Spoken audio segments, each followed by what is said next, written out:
of Exileh or the Twitch of Samux there, much more successful in attacking the Gnar and the Gragas, as you said. I really like this Galio ban here from Unicorns of Love because it actually allows them to pick Syndra if they want it here on this red side or blue side. TSM, obviously, you got to ban Zach Caitlyn. Samux is a Caitlyn player. He would have first picked it if it was open. And we've seen EU teams have no idea how to deal with NA mid Galio. This group stage, there are only 2 champions that have featured 100% pick and ban ratio this tournament so far. Zach and Caitlyn, and they're the 2 bans from TSM. Yeah, the thing is with the Galio ban as well, it does take that kind of option away from TSM, but DoubleLift has said, this team has always defaulted back to Bjergsen on a high DPS AP mage from the mid lane, DoubleLift on a scaling AD champion. He said that's what they'll default to when the games matter, when it's crunch time. And I have to disagree with the Shen ban here. I think in a best of 5, you can actually leave it open and see if Xerxe still wants to play it. I think the Gragas has been way more impactful for the Unicorns of Love, and obviously they're trading it right now for the Gnar, but also things like Thresh would have been open. Yeah, we were actually having a pretty long discussion on what was more important to Unicorns, the Gragas or the Gnar. And in the end, because there have been some successful answers to Gnar on the top side, and I think there still are some that we haven't even seen yet, possible pullouts, I think the Gragas really good first pick there. So Unicorns of Love do not go for their mid laner here, meaning Bjergsen would have the option to go for like a Syndra and then remove things like that Vladimir from Exileh to really dominate the mid lane for TSM. But what they do go for is incredible hard engage here. So Unicorns, they are going to stick to that style. And if they do hit that point in the game where they want a team fight, Rakan is the guy to get it for you. I mean, they had these champions against TSM last time where despite some issues in the early game, they got to that mid-game stage, they got to these big team fights and actually executed them very well. Of course, DoubleLift yesterday, some praise for Samux and Hylissang, saying that he wasn't expecting them to perform to the level that they have. Phase 1 is completed. It's a Braum lock-in for Biofrost. So last time TSM, also in the first game, TSM played Unicorns of Love. We also saw the Braum come in early against the Xayah Rakan, and then Lucian was actually the pick for DoubleLift just to get some mobility on the AD carry against all that hard engage. Might be the same here when they're actually saving that. Unicorns of Love, though, we're still also looking at that mid laner. Yeah, and the thing is with that Lucian pick, I do like it for the lane phase, at least, before Rakan is using flash combo, with the quickness and into the W, because you can just dash out of the knockup. However, once you get to the mid game, where Rakan is start using his flash to actually get those things off, then the mobility doesn't even matter, and he can still find the engages usually. Well, we're jumping into phase 2, gentlemen.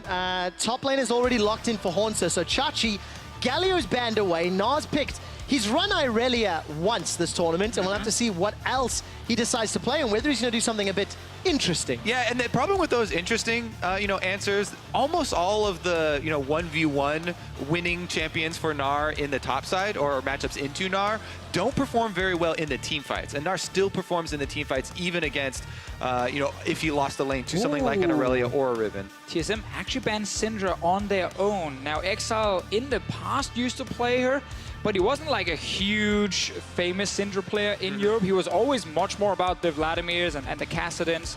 So it's actually a very interesting ban here, obviously showing that TSM have something very specific in mind for the first pick here in the second phase, and they don't want to see Unicorns take the Syndra. Or they could also, TSM could save the mid lane pick here for last pick for Bjergsen. He does have things like Zillion, that you don't want to early pick. That's why, again, you can go for AD carry now, save counter pick for him, and maybe they didn't feel they had a good answer to a potential Syndra. Kha'Zix being banned away by the Unicorns in case they want to play LeBlanc, then Kha'Zix won't be the answer from Bjergsen. But now you banned the Kha'Zix, and well, then TSM just takes the LeBlanc instead. And that means AD carries all that's left for DoubleLift. We'll see what it decides to lock in. Unicorns of Love have to confirm their solo laners now. What's it going to be, Deficio? I was about to say Ryze here. As much as it hurts me to say that Ryze might be the answer, it is still a fine matchup against LeBlanc. How did the Ryze go last time? I'll tell you, 0-8-4. Yeah. It was a painful group stage. Unicorns of Love have a few seconds left. Yeah, I don't have a lot of confidence in this pick for Exileh, but he has stuck to it. You have to give him that at least. Yeah.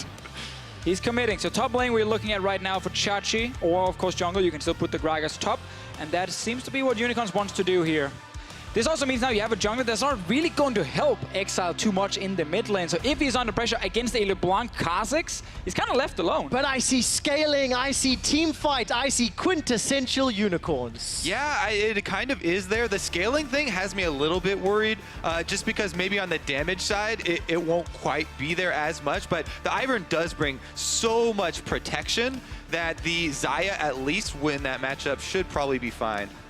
See AShe coming in here for DoubleLift. Has actually been very successful on this champion during the tournament, and I think it's a good champion against Unicorns of Love as well, where oftentimes you can actually catch them a little bit out of position, and using the arrow as the engage tool to then set up the rest of the team has worked for TSM before. Yeah, and even though DoubleLift, last time you saw it, you're like, oh my god, he hit like 6 arrows from lane phase over to mid lane. You don't even have to bank on that when you're taking this AShe. It is more about the mid game and those engages. But the arrows towards mid and that extra pressure on mid is definitely a nice touch. And I think TSM will be going again with quite a few visits towards that mid lane. Exactly. Yeah, I almost feel bad now for Exileh because he's going to be under a lot of pressure. Top lane with the Gragas coming in for Kha'Zix. That's trying to be more of a safe lane for Unicorns of Love.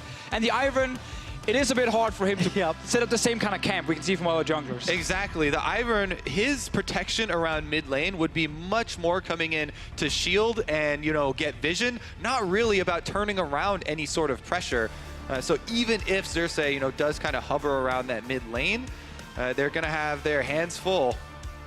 I actually think also TSM are just very happy to see the Kha'Zix being banned by Unicorns. They're like, oh, you want LeBlanc and you ban the counter? Well, we just take LeBlanc now. It did seem like they had a plan here for the last pick, and then as soon as they saw Kha'Zix ban, they're like, oh, never mind, we will take the LeBlanc, thank you. Well, we'll find out who's going to perform better in game. You guys saw the team compositions. You know how to vote on Twitter. North America is leading the fan vote at the moment, and they're leading the expectation as we load up for Rift Rivals Finals. North America versus Europe. TSM taking on the Unicorns of Love. The Love Hurts crew doing battle with the TSM fans here in Berlin, Germany. It's all for bragging rights. Let's see, first game here, Unicorns of Love. With a lot of the same champions we've seen during the tournament. We've seen a lot of Xayah Rakan from Samux and Hylissang in the bottom lane. Of course, the Exileh Ryze once again, despite some of the issues with it. He actually did win one game. Let's see, mid lane.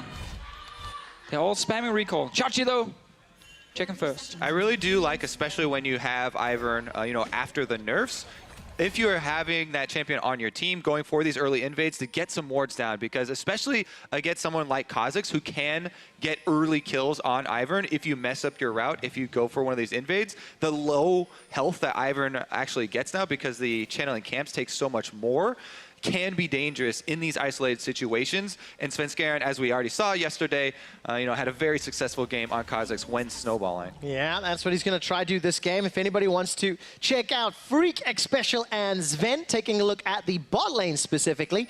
This is, of course, the Xayah Rakan into AShe Braum. Head over to watch.lolesports.com, and you'll see the stream on the drop-down. It's not going to be tier lists all day like Jat alluded to. Although that probably may get mentioned a few times. That may feature, I'm sure. We've talked about Svenskeren and Xerxe in that matchup. Let's talk about some of the other lanes now. Kha'Zix going to be under a little bit of pressure from this mini Gnar, at least early on, I feel like. I mean, the thing about Gragas is before the first base, yes, you can get pushed down and the trades are not too easy for you, but then you go back to base and either you get like a Dark Seal, you start getting towards your Ninja Tappy, you're going to get, you know, some armor early on, and then you're actually going to be fine in the lane, and it's just so much more about joining your team, which of course, with Kha'Zix, you kind of see a bit of both. Sometimes you see the carries where he wants to be the guy who split pushes, other times he just picks for the team, so it's one of the good things about him as a player. Yeah, and the other thing too is that when you are running Ivern, you don't have a tremendous amount of that early pressure coming from the jungle as well. So, you know, the threat of that extra damage to help out in that top lane matchup and give you that extra little bit of threat isn't quite there. Ivern, especially now, does like to, you know, go for those more full clears. And what's so interesting about these two teams is just how different they've actually looked in terms of play style. With TSM, we've seen very good 1 to 20 minutes with like pressure around Bjergsen, good vision control, unleashing the support as well to roam early on, and they've actually been very clean. The other thing about that and why they've looked so clean, oh, never mind. Oh, double a very early flash there.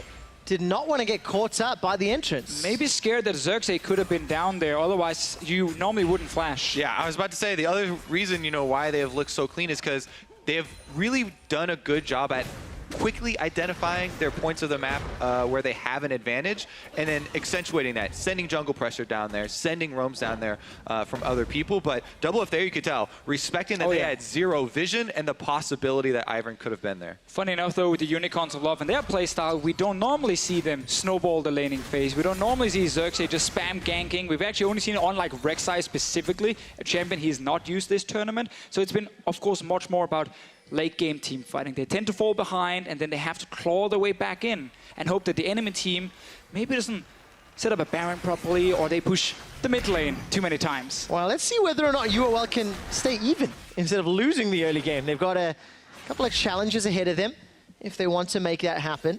Because if UOL do go into the mid game on an even footing, this is a team composition that could do exceptionally well in those 5v5s. Yeah, things like Ivern does extremely well against LeBlanc because she goes in, wants to poke that one target. Well, he has a shield from Ivern and that damage is not really relevant, and suddenly Bjergsen can't really carry a late game team fight. You do see right now some of that early warding we mentioned. They actually do spot Ivern on the way. Bjergsen is hovering to the top side, and a lot of praise to TSM in the early vision. All right, Rune Prison comes out. Trigger Seed flashed away from. Not done yet! Bjergsen gives up first blood to Exileh! That was not supposed to happen. He even saw Xerxe near that Raptor camp, and I think he just disrespected the CC. Yeah, where's the early flash there? Unicorns of Love are the ones that get this early advantage, and they get first blood. Such a good start suddenly for Exileh on Ryze, also for the confidence in that mid lane against Bjergsen. All right, a little bit of poke in this bottom lane.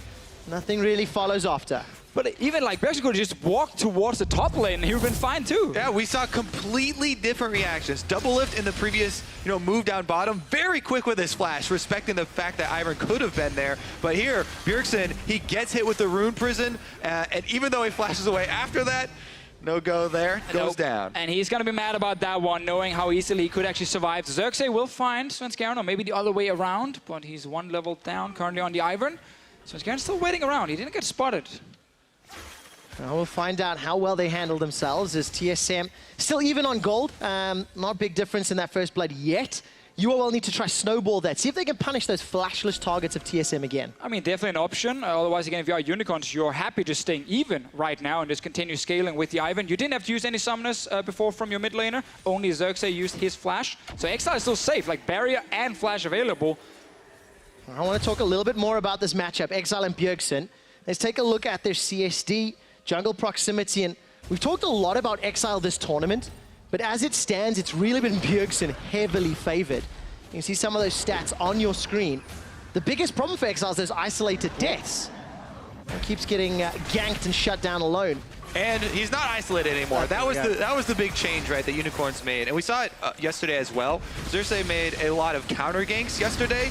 Today, he's being much more proactive and obviously went to apply that pressure first. Down bottom lane, though. Bio going in. Well, let's see what Svenskeren can do. Defensive hop away by Hylissang. Nobody's down yet. Bio's down to 150 HP, and the Unbreakable blocking it out. Samux still untouched, continues to chase. And TSM, the gank fails. Very nice answer here from the Unicorns of Love. When they played against TSM last time, 2 days ago, they actually lost a lot of kills early on. Svenskeren found openings with these ganks here. So far, he's not been able to get anything. Xerxe will also try and steal his Raptors, but they're not there.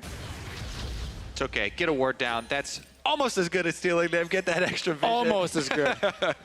Honestly, though, I really do want to commend that bottom lane play there from the Unicorns of Love. They are able to output a tremendous amount of damage while evading the attacks. They use the extra mobility there of the Rakan. Meanwhile, though, mid lane, we're going to have another story here. Will they meet up, though? Yeah, but look, supports here too. On both sides. First target is Bjergsen. He's already dashed away. Xerxe was waiting in the wings, and it seems like UOL read that play or responded in the same way. Yeah, same for TSM here. I like the reactions on both sides. Bjergsen saves, of course, his ulti to get another dash in case he needs it to get further away. Of course, Hylissang trying to predict the distortion back as well from Bjergsen.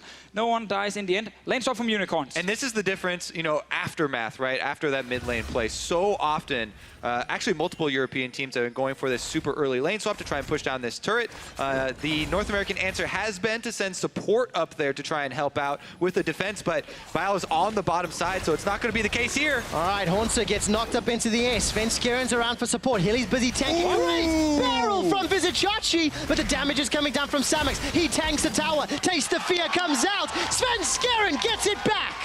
Coordination a little bit off there from the Unicorns of Love. It didn't actually seem like everyone wanted to go for that dive instantly. Hauntzer, he stayed alive, and then the quick turnaround, Samux dying and using flash. Yeah, there were a couple moments where people on both teams were unsure about what the call was for this dive, because watch it, Hauntzer has a bit of a different idea than Svenskeren. He's going super aggressive right up under the turret, and initially all of Unicorns are on it. They had the same idea. Hylissang is tanking, but then Hylissang goes out of turret aggro. He could have tanked one more. Samux takes it up. Here comes an arrow towards mid lane though. Manages to connect. How much damage does Bjergsen have? Exile's gonna get shut down. Winter's Bite comes out, and Bjergsen takes down Exileh. DoubleLift! Are you kidding? Look at the pink wards through the river. There actually is one for Unicorns of Love that the arrow did travel over there in the pixel brush, but DoubleLift does it again from the bottom lane, just continually sniping those mid laners. So important here for TSM. 2 quick kills after Unicorns actually set up the lane swap, and they were far ahead in terms of the tempo for the first tower. But then that dive went wrong, and then suddenly an arrow in the mid lane. Exileh didn't see it in time, so he didn't flash it. And then suddenly 2 kills and Mountain Drake for TSM. Well, Team Solomid pick up the first dragon. They've managed to do so in 2/3 of their game so far. Secure yet another one. Important to note that UOL have only picked up 2 dragons this entire tournament so far. Let's see if they can get their hands on that objective. It's because the dragon is not in the mid lane. Oh, there we So, go. like- Okay. You can't get it when you're ramming down. Update for next season, maybe? With the dragon mid lane, Unicorns win worlds. Honestly, though, after that first swap failed, it's so much easier for TSM to answer now. You can tell Unicorn's not even going to extend here on the top side. They give up on that push very quickly. They don't want to go toe-to-toe anymore. Swap back down to bottom. Right, and you said before, Kobe, how we've seen the European teams with different lane swaps. We've now seen some of them work, and they actually managed to get like a pretty good advantage with first tower blood. We've also seen the backfire now, and then suddenly they actually don't really excel in terms of getting just quick gold, and they have to slow down the game a lot. Hylissang, he was hiding behind. Backs away, though. Yeah, and Svenskeren's actually invading red quadrant of that jungle without any Unicorn's vision. Decent sidestep from Exileh. Ends up trading, coming off a little worse for wear into the minion wave, but Svenskeren and the rest of TSM making the way. I also see Enchanted Crystal Arrows up for DoubleLift. Does the American sniper land another shot? Not this time. Well, they saw several of the members of TSM in this ward he almost hit over that Xerxe. curved bush. So they knew that there was some sort of TSM play coming, and the little bit of vision that they do have definitely pays off big there. All right, as we take a quick look at the top lane, Samux and Hilly turn their attention onto Biofrost. Bio, stand behind me, yells, takes a look at DoubleLift. Quickly look at the early game objectives. Gentlemen, Team Solomid, they, yes, did get first dragon. UOL got first blood. And you can see in comparison to the rest of their group stages, the huge gold deficit that Unicorns tend to find themselves in. It's around about that now. Yeah, and they're actually going to set up for a big play on top side, pushing down this turret. They do have Daisy, so it's very easy, and they engage. Well, Flash Engage comes out with the quickness. Daisy helping out. Double a flash and heal. Nobody's dead yet. Now Svenskeren gets the first. Shuts down Hylissang. That's a double. Looking for the triple as Samux uses the Featherstorm for time. Exileh taste their fear as Svenskeren gets a third. Unicorns of Love just not respecting teleports here. TSM, they saw everyone move to top lane. They had a ward right there. Bjergsen was on the way to the bottom lane, but he had TP ready. Instantly came in. River wards, river wards, river wards. They have paid off so big here in the early game, and that they turn the top lane into a graveyard now for Unicorns of Love. 2 failed tower dives for them now up on that top side. Meanwhile, on the bottom side, Hauntzer slowly whittling away at the turret as well. And this actually goes back to day 1. Unicorns of Love, where they went 0-2. They were trying so hard to make big plays in the early game that backfired, so they fell even further behind compared to what we normally see from the Unicorns of Love. 2 tower dives they didn't have to take. They went all in. Like here, they're spotted on this ward, and there's TP ready from the LeBlanc, and even from the Gnar if needed. They have had some of the lowest warding stats of any team, North American or European, here at this tournament. And again, it gets turned around. You can see TSM, Svenskeren slipping in here to cut them off. And clean up the extra kills. And another important thing to highlight, obviously, for Unicorns Aloft, they're not packing a lot of early game damage. You know, their comp doesn't have to snowball the first 10, 15 minutes. Your Ryze was sitting on a Catalyst and Tier. Your Xayah definitely needs items before she becomes a massive carry. And you have Ivern jungle. So these tower dives are really hard to execute when you don't have a lot of damage. Yeah, and definitely more difficult when you don't actually land your skill shots and manage to burst down the appropriate targets with the limited damage you have. Team Solomid are nearly 2,000 gold ahead, just over it. And literally every prediction we had about early game, mistakes, deficits is happening again. I gotta say, Deficio, didn't Unicorns actually even tweet you and ask you for your advice and you said no unnecessary early aggression? That was the thing I wanted to see from the Unicorns of Love, yes. In this game, we've seen 2 big moves and suddenly TSM sitting with 6 kills and a 3,000 gold lead.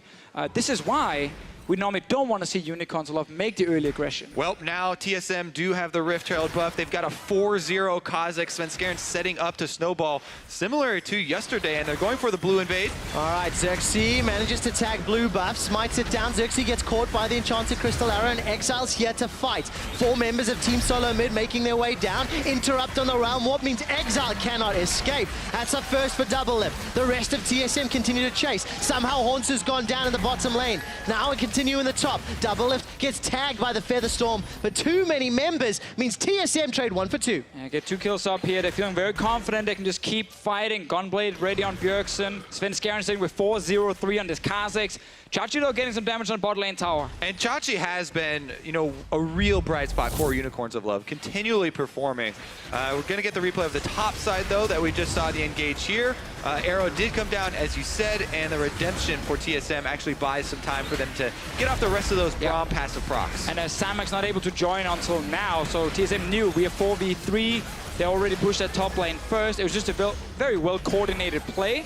And with that advantage, they can go for it. Bot lane, I assume Chachi knocked him into the tower. Yeah, he actually has red buff here for this exchange as well. Okay, not even into the turret, just takes advantage of the mini Gnar form here. And the red buff just absolutely taking its toll. Man, Vizicsacsi.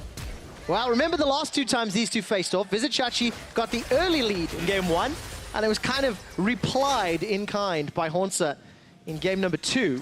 Team Solomid, they extend their lead even further, and they also got tower first blood, by the way, as that went down to the Herald. The thing is, though, last time, you know, an Aurelia into a Gnar, you have the kill pressure. You're supposed to look for, you know, 1v1 kills. Gragas into Gnar, definitely not the same thing. I mean, yeah, you do have an extra advantage if you have red buff, but that solo kill definitely unexpected and should have been avoided for TSM. But really, again, great performances from Vizicsacsi. Very big for Unicorns Aloft. They get something, you know, they finally got that 1 tower up in the top lane where they've been trying to dive TSM multiple times now just to secure it. Chachi also being the shining light in the bottom lane. The rest of Unicorns once again going top lane. They will be spotted by TSM's ward. I'm just going to push it out. Let's see what Unicorns do to respond. TSM, by the way, they lost that tower after 15 minutes. They've only conceded 3 towers before 15 minutes across the 7 games that they've played. Vizicsacsi is now going to be under threat as DoubleLift fires the ECA. This is going to catch Vizicsacsi. He's stunned up, and Bjergsen is on a killing spree. TSM, they send the squad down to avenge Hauntzer there and take out that shining light, Deficio. Well, with Vizicsacsi down, see the rest of Unicorns of Love trying to get something going in mid lane, but at this point you're just so far down on the map as well in terms of gold, you can't really fight it. This has gone so heavy in TSM's favor that Unicorns of Love's comp will need a lot of time before it can fight. We can't say that we're surprised. We'll continue that discussion in a moment. The quickness comes out as immediately does a redemption. Hylissang forced to run for his life. The tower is already killed, but Svenskeren's looking for more. He's 4-0-4. UOL champion fighters not found. Featherstorm comes down. Blade Caller backwards will at least slow TSM's advance. Vizicsacsi doesn't have access to the explosive cast, and Hilly's forced to run for his life. Oh, he wants Vizicsacsi's on the front line, but you can't fight all of TSM. Bjergsen's on a rampage. Svenskeren kills Daisy, and TSM get the 10th kill. That was a really good team fight example of zoning and the spacing being a very big issue here. In the end, after the backline gets chunked out, the front line can't move up without the threat of the damage dealers right behind him. And even though he started at full life, gets immediately taken down. Initially, though, it starts off with Biofrost expecting some aggression onto DoubleLift. He's waiting over the edge. They start to turn it around here, even with the teleport coming in. Yeah, Xerxe obviously joining behind TSM at the moment. So you see Exileh very low, has to back away. Same goes for Samux. But actually ended up taking all the damage before using his ulti. So TSM are feeling pretty confident most of the fight. Only really Biofrost who is low. And when they see Xerxe chasing for that last kill, they can just turn around. Lock him up because, as you said, Exileh and Samux were chunked out below 50 HP, or 50% HP at the very beginning of that fight, and they're not super long range, so it's hard for them to apply that pressure. Just such great play from Team Solomid, punishing all of the tower dives from UOL, and as TSM continue to take advantages, 404, Hex, more TS and Warrior. Gunblade's been with Bjergsen for a while, he's sitting on a boatload of gold. DoubleLift's almost about to finish his Zeal item. Like, TSM, the world is their oyster right now, and they're looking to set their sights on UOL's Nexus. And you said before, Trevor, that you weren't really surprised that TSM would be this far ahead in gold. I actually personally am surprised because I think Unicorns of Love would have been playing the way we saw the last 2 days, where they didn't go for these big plays early game, where they actually said, know what, if we can just farm even, that's what we're looking for. We know our window is after 20 minutes. They just went back and said, nah, this is first game on big stage for a final. We got to make big plays. And I think Sheepy will, of course, talk to these guys and say, we don't need to do that. You had the scaling, you had Ivern.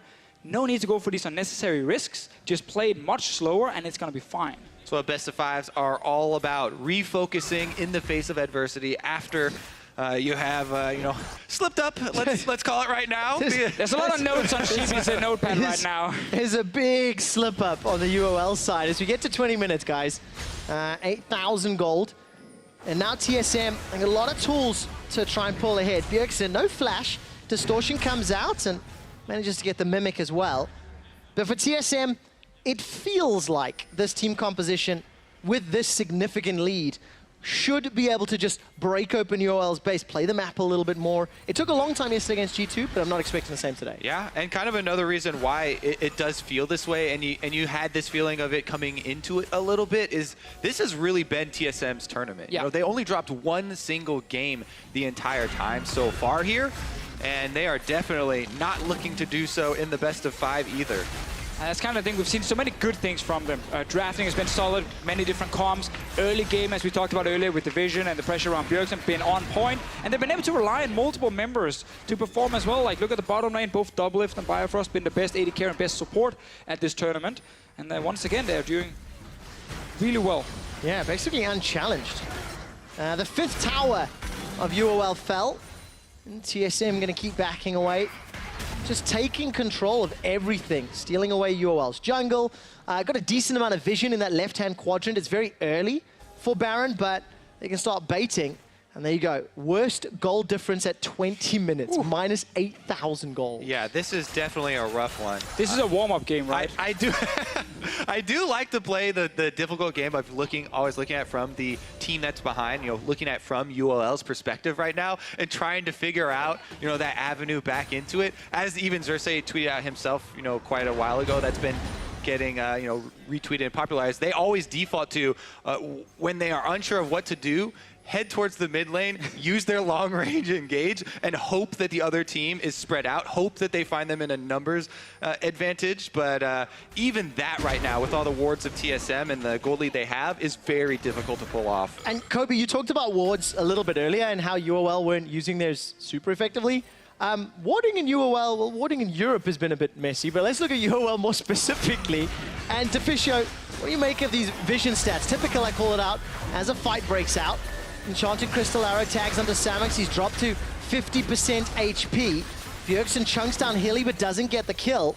And as it stands, TSM maintain map control. And you can see wards per minute lost, wards kill per minute lost, control wards per game lost.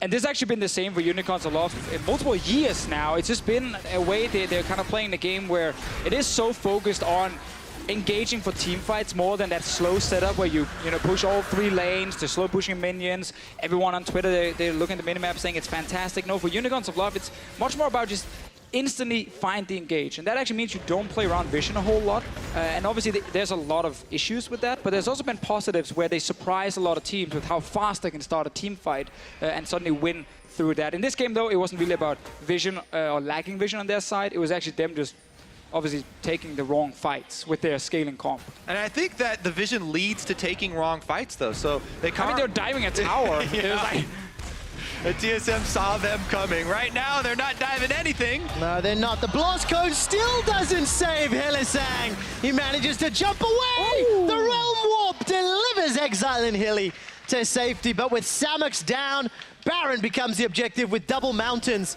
This is going to fly. All right, Xerxe is over the wall. Is he going to try and suicide in there or not even give it an attempt? well, Exileh is there with him. Really hard to walk in the front door, though, when the enemy team is already on the Baron, and Xerxe just steps away. TSM secures the important objective to really get that inhib or the inhibs down. And at this point here, it looks almost impossible for the Unicorns of Love to win. Giant gold lead here for TSM. Giant control of the map, and they catch the AD carry out in the very middle of that map. Arrow ends up, going through with that straight line of the blast cone, and they have their little sick escape here with the Houdini. But doesn't matter because Houdini left behind the Baron, and TSM are happy to take that prize. Yep, no, not a whole lot left for TSM to take with their gold lead. You talked about it being a little impossible for UOL. UOL's got the Are there varying shortest degrees of impossibility? I think there is. In Europe, there is. Yes. It's like kind of impossible, really impossible. Okay. Gents, UOL have the shortest average game time because they've had a few games where they've crushed, 27-minute win, and then they've had a game where they've been crushed, 26-minute loss. We might be on track to keep this average game time relatively low from UOL. That's not impossible. What a way to start out the series, though. I mean, A quick one. You can hear a pin drop in here. Well, not anymore, you can't. Or it's a weird sounding pin, I'm not sure. The TSM pin. Yeah, the TSM one. Also, while we were chatting about that ward stats, the stats team buzzed me and informed me that Samux purchased his 6th control ward for all of Rift Rival. Well, so they're fighting. They are indeed. This Biofrost is standing on the front line, does not care, even though there's a good knock back onto DoubleLift. He just walks to safety, didn't even need to flash. The 5th kill for Bjergsen, so easily secured. Plucks Hylissang out from under the tower. Well, they still didn't get that inhib turret down, so Unicorns are trying to defend, at least, in that mid lane. There's a brush on it. How do you attack that? See? No, they're getting it now. Talk about optimism as Exile's gonna try get away. Tries to get back into his realm. Warp cannot do either. Hauntzer picks up his first kill of the game. Yeah, but they still didn't get 3 inhibs. They didn't get 3. The only I don't member... think anyone's going to get 3 inhibs this game. It might just be... It might be over. The only member of TSM to not pick up a kill is Biofrost. He's got 0-0-12. Yeah, come on, Biofrost, step it up. Nearly 100% kill participation. And, well, TSM, they are just destroying Unicorns to open the series. Yeah, I mean, it's almost difficult to even get excited about it. This is These people have family. Like, Bit of a UOL's smash. family is here in the audience. Their families are watching TSM. all right. Well, Exile, he is able to flash out, but does not break the chain, so goes down as well. And TSM, as you said, easily clean up that inhibitor. They don't overextend. They don't stick around for a 26-minute Nexus kill there or an attempt, because that could be turned around. And they're going to march it back out here, march up another line towards an inhibitor. Again, whenever we see these kind of games as the first one in the best of 5, the team is already kind of thinking about, okay, next game, what are we changing? The coach is sitting backstage doing the same. So I really expect to see a much different game from Unicorns of Love in Game 2, where again, they are removing these really, really unnecessary moves in the early game, because as we highlighted so many times, they have pure scaling in their comp. Yeah, They shouldn't fight. Let's talk about that a little bit more, because this tournament has been really interesting in the effect of winning lanes and the priority that a lot of the teams have been putting on at least 2 winning lanes to help out an aggressive jungler, and using that as a means to snowball this early game. Exactly, and we see with TSM here, after mid lane where Bjergsen dies, and it looks like, okay, now Unicorns actually have a few winning lanes. They can play around. Then the dives suddenly backfires. DoubleLift gets a few kills. We see Bjergsen start taking over the game, and now we also see Xayah dying. All right, Realm Warp finishes, and just to watch Hauntzer walk away, wave goodbye. So that wasn't very nice, friend.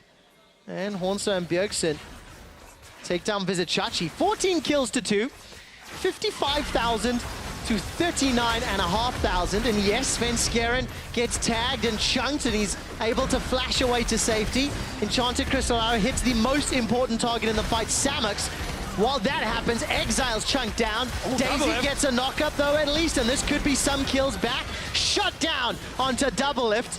Inhibitor tower goes down as Svenskeren gets a couple of hits. Remember, they haven't got 3 inhibs yet. Exactly. As TSM are thwarted on this siege. I mean, the fact they actually walked down there. Oh, Bjergsen. All right, Bjergsen's going to find at least one onto Samux. Hilly and Xerxe trying to run them down. There's no damage there, though. There's no one to kill anyone. Biofrost and Bjergsen turn it back around. Hit him with a chair. Hylissang is going to dash away to safety. And Chachi's being run down. Hauntzer manages to get a hop, get the hyper, get the speed boost and a boomerang.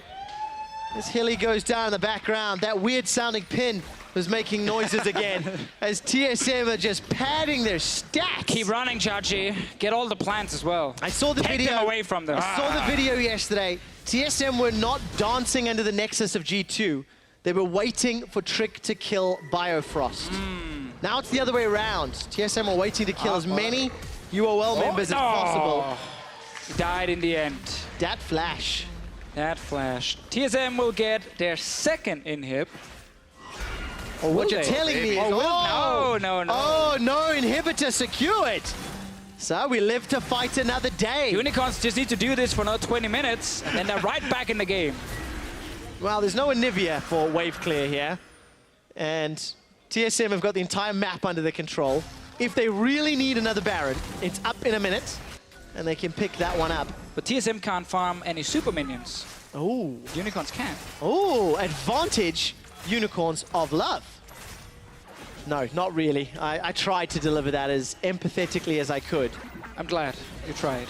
All right, well, here comes that number 2 as far as the inhibitor kills for TSM you are looking for. I think they can just stick around inside the base, pick up number 3. If you stay around long enough with these extra minions, you'll eventually be able to, claim those Nexus turrets by sheer force. Well, Exileh gets tagged by the Enchanted Crystal Arrow. Hauntzer gets a very good knockback. Biofrost gets his first kill of the game, but Samux shuts down Hauntzer. It's a 1 for 2 so far. Samux and Exileh still alive, running for their life correction. Samux and Hilly still alive. And they managed to get the root down onto Bjergsen. Not a lot of follow-up. Featherstorm goes out. Blade Caller, I think, is still on cooldown. Svenskeren and the rest of TSM dash in forward. Samux stays alive a few seconds longer. Xerxe's shields are burned through. The double lane is down. Xerxe runs for his life. TSM diving under the tower. Ace the Unicorns. Destroy the Nexus turrets. And while they did not get 3 inhibitors, TSM dominate Unicorns in game number 1. Yeah, and this game was just decided at these 2 tower dives where Unicorns of Love went aggressive. They got punished by TSM. Great reactions from TSM, obviously. Had the vision, they saw them, had TP ready from someone like Bjergsen. And they came and they got so many kills from it and used that then to completely take over the game. What a statement game here for TSM in the opener of the finals. Absolutely crushing Unicorns of Love. And you take that from yesterday's game where TSM took 50 minutes to close out against G2. Admittedly, the compositions had a lot to do with that. Perks' Talia slowing things down, but for TSM, 30 minutes. UOL's average game time, I think, was 32:08. Actually beat that by a full 2 minutes. That'll keep bringing that average down. Keep getting it down. And you know what? Expectations, man. TSM were the favorites. UOL can fall behind early. Now, how those expectations came true was different. Yeah. But still very much the same. I mean, true, in the end, people knew that TSM would win the early game, but Unicorns of Love, they got to change up here for second game because they can't fall that far behind. Well, they have side selection. Is Picks and Ban something where they can spend some time to think about it, or do you purely think it's going to be decision-making and what they have? I think it's much more on the decision-making, because even though you can switch up the champions, it seems like they're very set in the style, so it'll be different pieces in the same, game plan. Well, let's see what Unicorns decide to do and how they come back to this game. TSM came out with a dominant performance in game 1. Let's send it to the analyst desk for a closer look. Thank you very much, guys. Indeed, TSM with a masterclass in snowballing a win, or to the win, rather, over the Unicorns of Love in this series. And I immediately want to take a look at the turret dives very early on in the game that really tilted it in TSM's favor. So This is a very classic Unicorns of Love move. They know they have the losing 2v2. They know they're eventually going to lose the tower bot. So they try and move up to the top side to trade towers. And instead, they go for an unnecessary dive, which TSM have already been able to respond to. And it was just poorly coordinated, in which they send 4 members up. They cannot juggle the turret aggro properly. They end up losing their AD carry. And not only does this give a huge amount of farm and experience over to DoubleLift, but you've also just shut down the early game plan that UOL had set up for themselves. In terms of decision making, as Kobe was talking about, was it wrong to try and go for this dive at this moment in time? Obviously, taking turret aggro was wrong, but what about the initial decision? I mean, I think the initial decision is fine if you can execute it properly, right? Like, I think some of the people tanking maybe could have taken an additional shot. That could have protected their AD carry, which allows him to get the kills, right? But when you mess up a dive like that, it goes so wrong so fast.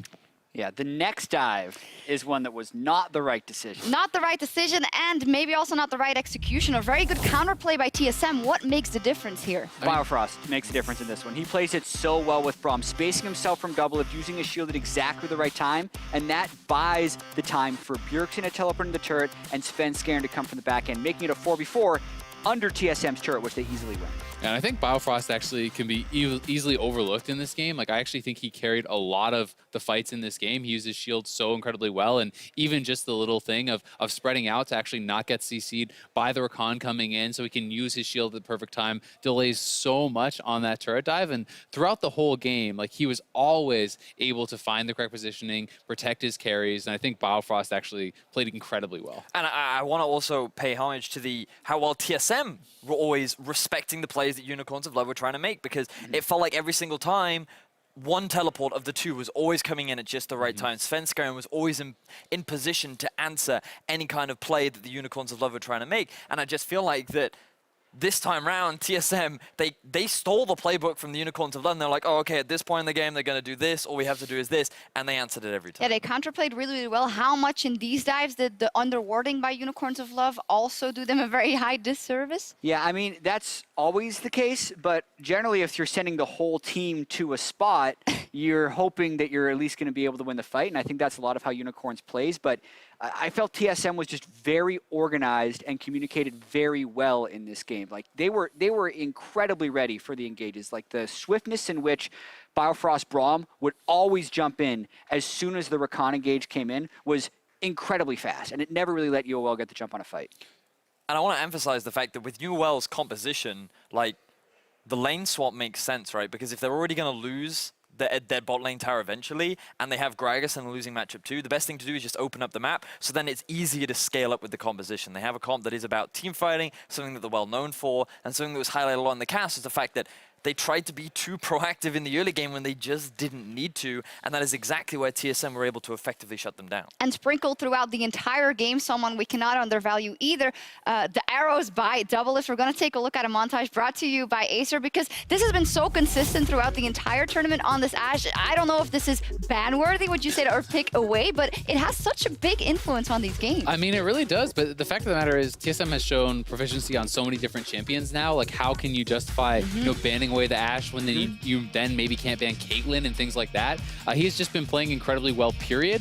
But yeah, he's super effective on the Ashe, even going for the Essence Reaver build, so he's getting more and more of these arrows. And when you're this accurate with them, who can blame him? And maybe I'm sounding like a broken record, but again, the underwarding and the fact that TSM has better warding and they know where they're going to hit them and they know that they can get their enemies is just coming to bite Unicorns of Love in the butt over and over again. Yeah, and back in my day, mid laners took cleanse against Ashe, especially when they're up against LeBlanc. So when that arrow hit from bottom lane for a 3.5-second stun, like, let's not forget that Bjergsen was first blooded by Exileh's Ryze, but then the Ashe actually is the one who turned that around. So very strong play by DoubleLift on Ashe, but I don't even think it's his top 2 champion, right? I think Caitlyn and Triss can both be better. And I love how proactive DoubleLift was with those arrows, because I just remember the C9 versus UOL where they picked Ashe, and I don't even remember how many Ashe arrows there were in that game because it just wasn't utilized. Seeing that level of just playmaking from the side of TSM, the fact that they see an opportunity and they go for it, it's just so encouraging for the squad of TSM. It really is, but it feels like for UOL, we talked about, hey, what do people want to see from them?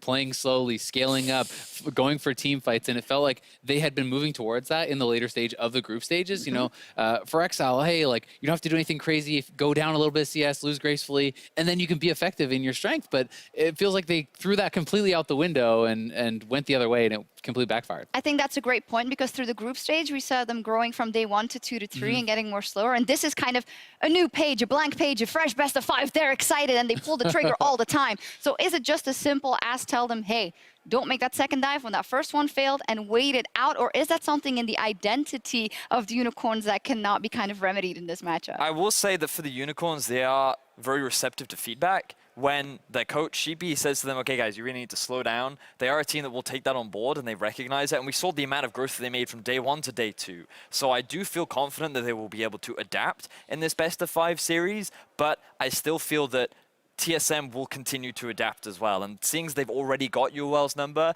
I think it's going to be an extra challenge for UOL to catch up. The number is 8,000 up at 20 minutes. And to be fair, it's like it's not like going for dives is necessarily bad. It's just high risk, high reward. And when it fails, it's going to fail spectacularly. So had they pulled that off, maybe they snowball the game, and we're talking, you know, about a different story here. But they didn't, and I don't think it's necessarily their strength.